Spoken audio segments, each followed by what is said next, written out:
পশ্চিমবঙ্গ সমগ্র শিক্ষা মিশনের সমস্ত কর্মচারীদের 1-3-2024 অর্ডার 1091 অনুযায়ী বেতন বৃদ্ধির দাবিতে রবীন্দ্র সদন থেকে রাসবিহারী পর্যন্ত অধিকার যাত্রা। এই অধিকার যাত্রায় আপনার অংশগ্রহণ একান্ত আবশ্যক। আপনি আসছেন তো? আমরা লড়াইয়ের ময়দানে। আপনারা কি লড়াই থেকে বিচ্যুত হচ্ছেন, নাকি আপনারা ঘরে বসে থাকবেন? আসুন আমরা সকলে মিলে এই অধিকার যাত্রায় আমাদের অধিকার আদায় করি।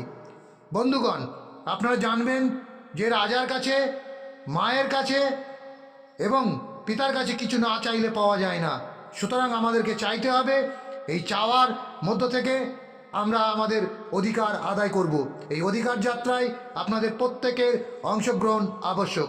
আগামী 28শে জানুয়ারি বুধবার 2026 অধিকার যাত্রায় অংশ নিন, আপনার অধিকার বুঝে নিন। লড়াই লড়াই লড়াই চাই, লড়াই করে বাঁচতে চাই।